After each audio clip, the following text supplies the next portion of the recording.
जय हिंद साथियों, welcome to the family of हवा हवाई।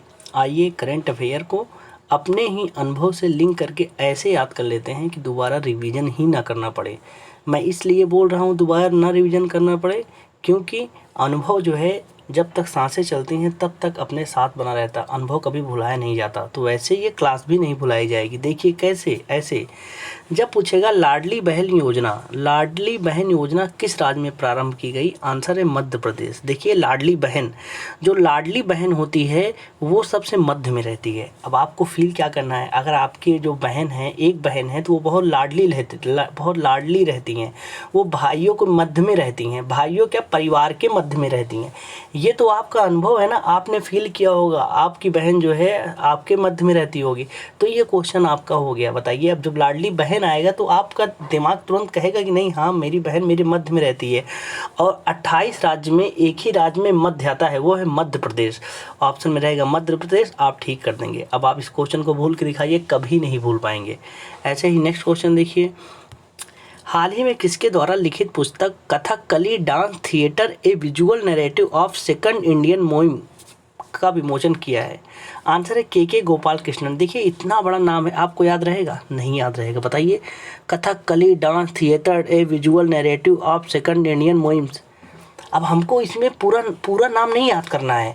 पूरा याद करेंगे तो भूल जाएंगे। अपने दिमाग को कम काम कर दीजिए, स्मार्ट तरीके से पढ़िए। देखिए इसमें आ रहा है कथकली डांस, का आ रहा है डांस, आ रहा है डांस ना। और देखिए इसमें आ रहा है गोपाल और कृष्ण भगवान को डांस बहुत पसंद था। देखिए जो गोपियाँ हैं, गोपिका जितनी हैं, जितनी गोपी हैं, वो सब क्या, वो कृष्ण भगवान को रिझाने के लिए डांस कर रही हैं। देखिए कृष्ण भगवान को रिझाने के लिए सब लोग डांस कर रहे हैं, सारी गोपिकाएं जो हैं नृत्य कर रही हैं, डांस कर रही हैं कृष्ण भगवान को रिझाने के लिए। ये तो आपने कितनी बार देखा होगा, जब टीवी में कृष्ण सीरियल आता है तो वहाँ देखे होंगे, फिर जितनी घर में पोस्टर लगा रहता होगा पोस्टर में देखे होंगे सॉरी, देखे होंगे। हर जगह आपने इस चीज़ को विजुलाइज सॉरी। तो ये तो कृष्ण भगवान को रिझाने के लिए गोपिकाएं नृत्य डांस करती हैं, ये तो आप जानते हैं ना, जानते हैं। इसको आप कभी भूलेंगे? बताइए, कभी नहीं भूलेंगे। जब इस चीज़ को नहीं भूलेंगे तो ये क्वेश्चन भी नहीं भूलेंगे। देखिए कैसे डांस देखते ही आपका दिमाग तुरंत कृष्ण भगवान पे जाएगा। और चार ऑप्शन में केवल एक में ही रहेगा गोपाल कृष्णन। आप ठीक कर जाएंगे। एग्ज़ाम 2 साल या 3 साल बाद आएगा ना, फिर भी आप जब ये डांस और ये चीज़ देखेंगे तो आप ठीक कर देंगे। अब स्मार्ट तरीके से इसे पढ़ाई कहते हैं। नहीं तो आप पढ़िए खूब याद करके जाइए, एग्ज़ाम में आएगा तो गलत करके चले आएंगे, लेकिन ऐसे पढ़ेंगे तो कभी नहीं गलत करेंगे। नेक्स्ट देखिए, हाल ही में विश्व बैंक के 14वें अध्यक्ष के रूप में किसे नियुक्त किया गया है? आंसर है अजय बंगा। देखिए इसको कैसे लिंक करना है, विश्व बैंक, जिसका पैसा विश्व बैंक में हो उससे पंगा कभी मत लेना। देखिए बंगा में आ रहा है पंगा, जिसका पैसा विश्व बैंक में हो उससे पंगा नहीं लेना, ये व्यवहारिक बात है। बताइए, जो जिसका पैसा विश्व बैंक में होगा वो बहुत दल, तो उसके पास थल बल धन सब कुछ उसके पास होगा, वो चाहे तो जो करवा ले। तो बताइए आप क्या उससे पंगा लेंगे? नहीं लेंगे। यहाँ गांव के प्रधान से लोग पंगा ले ही नहीं पाते, और वो शख्स ऐसा, उसका जो है पैसा विश्व बैंक में रखा है, वर्ल्ड बैंक में पैसा रखा है, तो उससे पंगा लेने में नहीं ले पाएंगे आप। ये रियलिटी है, रियलिटी आप इसको फील कीजिए। अब आपको फील कैसे करना है कि आपके गांव में जो बाहुबल या कहीं दूर बाहुबल हो, वो उस बाहुबली का पैसा विश्व बैंक में हो, तो बताइए क्या आप उससे पंगा ले पाएंगे? नहीं ले पाएंगे। ये तो रियलिटी है, ये आप जानते हैं, ये चीज़ें आप जानते हैं, आपका अनुभव है, आप सब कुछ जानते हैं। बस मैं उसको इशारा कर देता हूँ, ये आप जानते हैं। लीजिए, ये क्वेश्चन से लगा लीजिए, ये अनुभव आप नहीं भूलेंगे, साथ साथ ये क्वेश्चन भी आपके साथ हमेशा के लिए बना रहेगा। अजय बंगा, अब आपको अजय चाहे याद रहे चाहे ना रहे, लेकिन बंगा, विश्व बैंक और पंगा आपके सब कॉन्शियस माइंड में चला गया है। नेक्स्ट देखिए,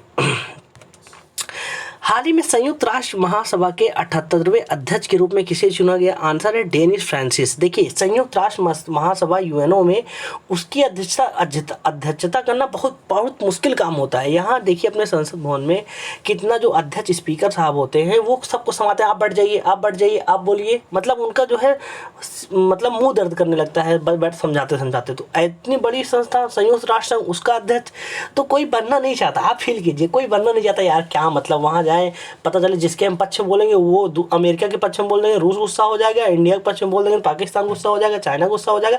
इससे अच्छा हम जो है अध्यक्षता करें ही ना। लेकिन इस बार फ्रांस ये भाई साहब फंस गए, डेनिस भाई साहब देखिए फंस गए।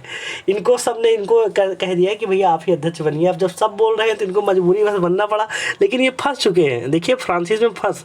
अब मैंने इतना इमेज आपको बनवाया कि नहीं, संयुक्त राष्ट्र में अध्यक्षता बनना मतलब फंसने के समान है। अगर बन जाओ तो मतलब फंस जाओ। अब देखिए आपको ये डेनिस फ्रांसिस अब आपके दिमाग में बन गया, सेव हो गया, सब कॉन्शियस माइंड में सेव हो गया कि यार कोई बनना नहीं चाहता, फंसना हुआ। और करंट इश्यूज है, जब करंट है तो जाहिर सी बात है कि एकदम जो ताज़ा है यही पूछा जाएगा।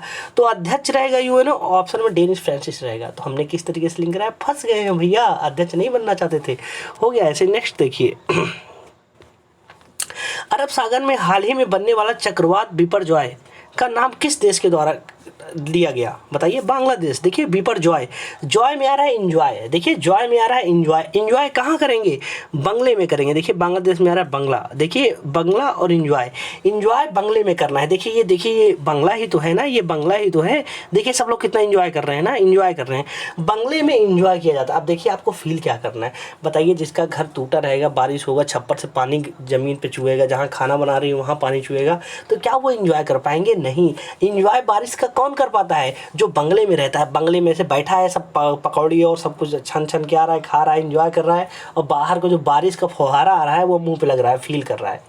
ये बंगले में हो सकता है।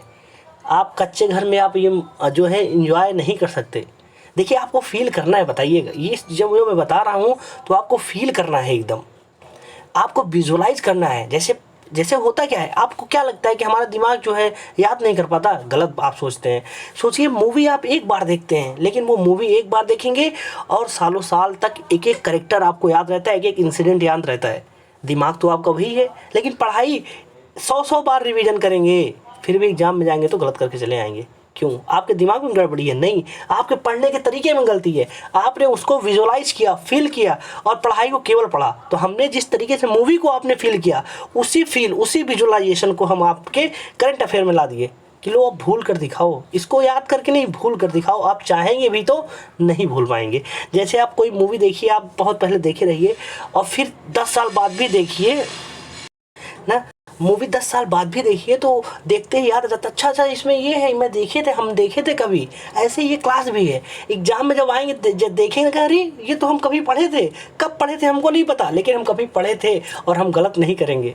और उस वक्त कोई आपसे अगर बाजी लगाएगा ना कि बताओ ये इसका ऑप्शन ये होगा वो ना, आप अगर ये क्लास देखे हैं तो आपके अंदर बाजी लगाने की वो कॉन्फिडेंस होगा कि मुझे 10-10 हज़ार की बाजी लगा लूँ तब भी मैं इस प्रश्न में बाजी लगा सकता हूँ।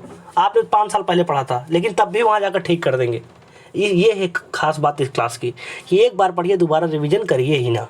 नेक्स्ट आइए देखिए हाल ही में के फोन परियोजना का शुभारंभ कहाँ किया गया? आंसर है केरल। देखिए के फोन और केरल। देखिए इसमें आ रहा है के फोन। देखिए के मतलब केरल और फ़ोन मतलब फ़ोन। देखिए क्या कह रही है मोहतरमा कि हमको तुम करेले का जूस पिला रहे हो, अगर मैं नहीं उठ पाई तो तुम एक बार फ़ोन मिला के डॉक्टर को बुला लेना, क्योंकि इतना कड़वा है हम पी नहीं पाएंगे। देखिए कितनी आसानी से हमने लिंक कर दिया ना, के फ़ोन मतलब फ़ोन। जब करेले का जूस पिएंगे तो हम उठ नहीं पाएंगे। आपको फील करना, इतना कड़वा होता है करेले का जूस, आप नहीं पी पाए, सच में आप नहीं पी पाएंगे। आप अगर एक घूंट पिएंगे तो पूरे शरीर गनगना जाएगी। तो आप अपने दोस्त यार को समझाएंगे ना कि यार भैया मैं करेले का जूस बीमार हूँ तो पीना ज़रूरी है, तो मैं पी रहा हूँ, लेकिन मुझे पता मैं पचा नहीं पाऊँगा, मैं बेहोश भी हो सकता हूँ। तो आप क्या कीजिएगा, फ़ोन करके जो है डॉक्टर को बुला लीजिएगा। देखिए के फ़ोन, ये फ़ोन और करेला कुछ लिंक हो रहा है, फ़ोन और करेला। फ़ोन देखिए फ़ोन, अब फ़ोन देखते ही आपके दिमाग में तुरंत जाएगा यार हाँ हम एक बार साला करेले का जूस पिए थे, फ़ोन करके डॉक्टर को बुलाना पड़ा। ऐसे ही तो फील करना है ना, विजुअलाइज कीजिए। देखिए ये पढ़ाने वाली क्लास नहीं है कि आपको मैं पढ़ाऊँगा करंट अफेयर, नहीं, बल्कि जो आप पढ़ कर आए हैं, आपने कहीं से कहीं पढ़ा ही है, जो पढ़ कर आए हैं यहाँ पर आइए अपने कंट्रोल प्लस यस दबाने के लिए। वहाँ हमने काम किया उस पर, यहाँ कंट्रोल प्लस यस दबा के परमानेंट सेव कर लिया अपने दिमाग में। ऐसे नेक्स्ट देखिए हाल ही में विश्व मौसम विज्ञान संगठन के नए अध्यक्ष कौन है? देखिए विश्व मौसम विज्ञान संगठन, विश्व मौसम, देखिए मौसम, देखिए आप देखिएगा मौसम जो होता है, मौसम की जानकारी सब ईश्वर के हाथ में होता है। मौसम ईश्वर के हाथ में जो है मौसम होता है, कब धूप निकलना है, कब सूर्य करना है, कब सूर्य निकले, कब बारिश होगी, कब आंधी आएगी, कब तूफान आएगा, कब सुनामी आएगा। ये जो मौसम की सारी गतिविधियाँ हैं वो कौन कौन देखता है? अल्लाह देखता है। अल्लाह देखता है वो। अरे आप कहेंगे ये अल्लाह आप कह रहे हैं? हाँ, मैं इसलिए कह रहा हूँ कि ईश्वर अल्लाह तेरो नाम सबको सम्मत दे भगवान। मतलब चाहे अल्लाह का है, चाहे ईश्वर का है, चाहे वाहिगुरु का है, चाहे राम कहिए, सब एक ही नाम है। यहाँ पर देखिए अब्दुल्ला में आ रहा है अल्लाह। मैं इसलिए कहा था, देखिए मौसम की समस्त जानकारी कौन रखता है? ईश्वर रखता है, अल्लाह। देखिए अब आपको जैसे अब कभी किसी के धर्म से बैर नहीं करना चाहिए। जैसे कि मंजिल एक है, रास्ते अनेक हैं। जब ईश्वर तक पहुँचने का जो है रास्ते सब अलग अलग हैं, पहुँचेंगे सब, उनका साथ जो है ईश्वर तक ही पहुँचाना है। तो हम लोग को क्या करना है कि देखिए ये ईश्वर तक पहुंचने का 5-6 हर लोग अपना अपना रास्ता बनाए हैं, सब अपने रास्ते से आ रहे हैं ईश्वर तक पहुंचने के लिए। तो हम लोग का काम क्या है कि हम उनको डिस्टर्ब ना करें। अगर वो अपने माध्यम से भगवान तक पहुंचना चाहते हैं तो हम उन्हें डिस्टर्ब ना करें, बल्कि अगर हमें कुछ मदद हो सके तो हम उनका मदद करें कि जाइए आप भी। जैसे फॉर एग्ज़ाम्पल अगर कोई नमाज़ पढ़ रहा है तो हम उसको बाधा ना डालें, क्योंकि ईश्वर देख रहा है। ईश्वर कह रहा है मैं ही अल्लाह हूँ, मैं ही राम हूँ, मैं ही विष्णु हूँ, मैं ही ब्रह्मा हूँ। अगर कोई उस तरीके से आना चाह रहा है, उस रास्ते से मेरे पास आना चाह रहा है, तो तुम क्यों बाधा डाल रहे हो? मुझे बुरा लगेगा बाधा। ऐसे ही कोई पूजा कर रहा है तो अन्य धर्म को, मुस्लिम को, जैन को, सिख को, ईसाई, वो भी उनको डिस्टर्ब ना करें। तो एक दूसरे से समन्वय करके अगर हम किसी को बाधा करते हैं तो हम ईश्वर को नाराज़ करते हैं। ये छोटा सा मैसेज है। तो सबसे रिस्पेक्ट कीजिए, सबका सम्मान कीजिए, हर धर्म का सम्मान कीजिए, अपने धर्म का साथ ही साथ दूसरे को धर्म का। अगर दूसरे को धर्म का आप अपमान करते हैं तो ईश्वर भी नहीं खुश होगा। कैसे ईश्वर खुश होगा बताइए? कैसे खुश होगा? वो तो अपने रास्ते से भगवान तक पहुंचने जा रहा था, हमने उसका पुल ही तोड़ दिया, तो भगवान नाराज़ हो जाएंगे। आई होप यू अंडरस्टैंड मैं कहना क्या चाहता हूँ। सबका सम्मान कीजिए ना। तो देखिए मौसम के बारे में अल्लाह जानता है, इस वजह से देखिए ये सब जितने हैं सबका एक रास्ता है, वो है गॉड, अल्लाह, ईश्वर, भगवान। सब वहीं को पहुँचेंगे। कोई इस रास्ते से आ रहा है, कोई इस रास्ते से, कोई इस रास्ते से। तो हमारा काम क्या है? हम अपने रास्ते से आए। अगर तुम अपने रास्ते से आ रहे हो, कुछ तुम्हें दिक्कत है तो मैं हेल्प कर दूंगा। जब मैं हेल्प कर दूंगा तो ईश्वर कितना खुश हो जाएगा। समझ गए? अब नेक्स्ट क्वेश्चन पे आते हैं। हाल ही में द हिंदू ग्रुप की नई अध्यक्ष कौन बनी है? आंसर है निर्मला लक्ष्मण। देखिए द हिंदू न्यूज़पेपर जो है आप जानते ही होंगे। इसको कौन पढ़ता है? जो सिविल सर्विसेज की तैयारी करते हैं, खासकर वही पढ़ते हैं। इसमें का एडिटोरियल, इसमें का न्यूज़ सब उसी प्रोस्पेक्टिव से आता है ना। तो लेकिन हिंदी मीडियम वालों के लिए एक लक्ष्य होता है कि यार मैं हिंदू पढ़ लूँ। उनका मतलब टारगेट, अंतिम लक्ष्य यही होता है कि मैं सिविल की तैयारी करने के दौरान मैं एक जो द हिंदू का एडिटोरियल बिना डिक्शनरी के ख़त्म कर दूँ, यही मेरा लक्ष्य है। देखिए लक्ष्मण में आ रहा है लक्ष्य, और द हिंदू हमने कैसे लिंक किया? हिंदी मीडियम वालों के लिए एक लक्ष्य रहता है कि मैं काश मैं द हिंदू का एडिटोरियल बिना डिक्शनरी के पढ़ लूँ। ये रियलिटी है कि नहीं बताइए? आपका भी मन करता होगा। जब आप दैनिक जागरण देखते होंगे, अमर उजाला देखते होंगे, तो उसका जो एडिटोरियल पढ़ते होंगे, उसका लेवल और द हिंदू का लेवल ज़मीन आसमान का अंतर है। यहाँ पर देखेंगे तो जैसे लगता है सरकारी पोपट कोई लिख रहा है, और वहाँ पर देखेंगे सरकार की आलोचना के साथ साथ उसमें कमियाँ के साथ अच्छाइयाँ बहुत संतुलित वे में जो है। तो लालच लगता है कि यार ये काश मैं पढ़ लेता ना। तो हमारा लक्ष्य क्या होता है? काश एक दिन मैं भी हिंदू पढ़ूंगा। देखिए लक्ष्य बन गया, क्वेश्चन आपके दिमाग में सबकॉन्शियस में सेव हो गया। नेक्स्ट देखिए हाल ही में किस बैंक ने बेंगलुरु में प्रोजेक्ट कुबेर लॉन्च किया? आंसर है भारतीय स्टेट बैंक। देखिए प्रोजेक्ट कुबेर पूछेगा और किस बैंक में, ऑप्शन में रहेगा 4 बैंक। तो हमको कैसे स्टेट बैंक को लिंक करना है? देखिए अपने भारत में 28 राज्य है, और हर राज्य में, हर स्टेट में, देखिए 28 स्टेट है, हर स्टेट में कुबेर है। मतलब कुबेर मतलब वित्त मंत्री। हर स्टेट का अपना अपना वित्त मंत्री है कि नहीं, फाइनेंस सेक्टर है कि नहीं, बताइए। वित्त बजट उनका है कि नहीं? मतलब हर एक स्टेट में उनका कुबेर है। देखिए यहाँ भी कुबेर, यहाँ भी कुबेर, यहाँ भी कुबेर, यहाँ भी कुबेर। अब अपने यूपी का ही देखिए, यहाँ अलग ही कुबेर है। मतलब अब इमेज बन गया नहीं, प्रोजेक्ट कुबेर कहाँ है? हर एक स्टेट में कुबेर है। भारत में 28 राज्य हैं, 28 में कुबेर हैं। कुबेर भगवान की पूजा होती है। क्यों होती है? क्योंकि जब वित्त की बात आते हैं ना, जैसे पैसे की, फाइनेंस की बात है, तो जाहिर सी बात है उसकी जिम्मेदारी कुबेर भगवान की है। तो हर एक स्टेट में कुबेर भगवान की, जैसे वित्त मंत्री हैं, वित्त मंत्री जो है कुबेर भगवान की पहले पूजा करते हैं, आशीर्वाद लेते हैं, फिर आगे बढ़ते हैं। अब हो गया कि नहीं? अब स्टेट बैंक कभी भूलेंगे? कभी नहीं भूलेंगे। आरबीआई आएगा, बैंक ऑफ बड़ौदा आएगा, आईसीआई आएगा, स्टेट बैंक आएगा, तो कुबेर देखते ही अंदर से आत्मा बोलेगी भैया इसका तो स्टेट ही होगा, आप ठीक कर देंगे। नेक्स्ट देखिए, हाल ही में किस देश के राष्ट्रपति ने द्रौपदी मुर्मू को अपना सर्वोच्च नागरिक सम्मान दिया? देखिए सूरीनाम। भैया एक ही नाम तो है, याद कर लो। राष्ट्रपति जी द्रौपदी मुर्मू जी के एक ही जो है सम्मान मिला है, कम से कम उसका तो नाम याद कर लो, उस देश का तो नाम याद कर लो। कर लो भैया नाम याद। अरे हो गया आपको नाम याद, पता नहीं चला क्या? देखिए सूरीनाम में आ रहा है नाम, और हमने कैसे कहा द्रौपदी मुर्मू जी के एक अगर सम्मान मिला है तो कम से कम हम उस देश का नाम तो याद कर ले। इतना सोच लीजिए बस, आपको नाम याद करना है उस देश का, किसने हमारे माननीय राष्ट्रपति जी को सम्मान दिया।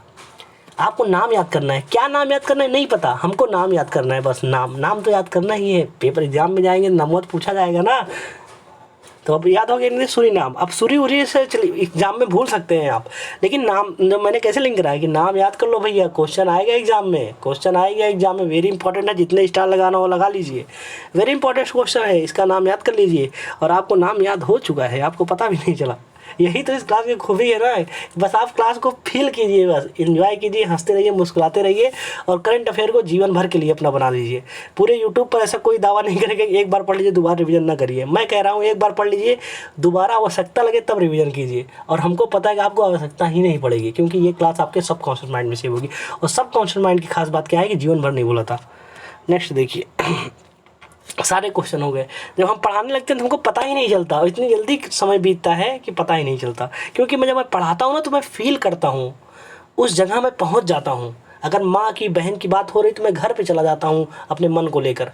तो उम्मीद करता हूँ आप भी जब मैं क्लास हमारा सुन रहे हो तो अपने बचपने को एक बार फिर से जिए। क्योंकि इस भागती दौड़ती लाइफ में कहाँ किसी के पास समय है कि वो अपनी लाइफ को फिर से एक बार जाकर देखे कि मैंने क्या क्या अनुभव किया है। कभी आज के पास टाइम बचता है, सब शॉर्ट्स देखेंगे, मोबाइल पे स्क्रीन टाइम ज़्यादा बढ़ाएंगे। लेकिन इस क्लास का क्या फ़ायदा क्या है? देखिए कि हम जो हमारे बचपन, जो हमने गांव की वो गलियां जहाँ मैच खेलते थे, मम्मी डांटती थी, भाई मारते थे, जो भी मतलब हर एक यादें, हर एक गोल्डन टाइम, स्कूल की सारी एक्सपीरियंस, यहाँ पढ़ाई करने आए हैं, जहाँ पढ़ रहे हैं, यहाँ के सारे कैसे एक कमरे में 8x8 में कैसे जीवन गुजारा जाता है, हर एक अनुभव जो आपने अनुभव आज तक किया है, और वो अनुभव जो आप जीवन भर नहीं भूलेंगे, उसी अनुभव को मैं उठाऊंगा, अपना क्वेश्चन उसके साथ चिपका दूंगा कि लो अब अनुभव नहीं भूलेगा, साथ साथ ये क्वेश्चन भी नहीं भूलेगा। आपको कैसे लगी ये क्लास, कैसे लगा मेरा इनिशिएटिव, आप ज़रूर कमेंट में अपना राय दीजिए। और आप इसका पीडीएफ जो है टेलीग्राम पे जाकर हवा हवाई जीएस ऑफिशियल डाल के डाउनलोड कर लीजिए। कभी आप देखेंगे ये फोटो देखकर आपको सब कुछ याद आ जाएगा, सारी तस्वीर में हो जाएगी। तो आप लोग अपना ख्याल रखिएगा, मिलते हैं नेक्स्ट क्लास में। जय हिंद, जय भारत।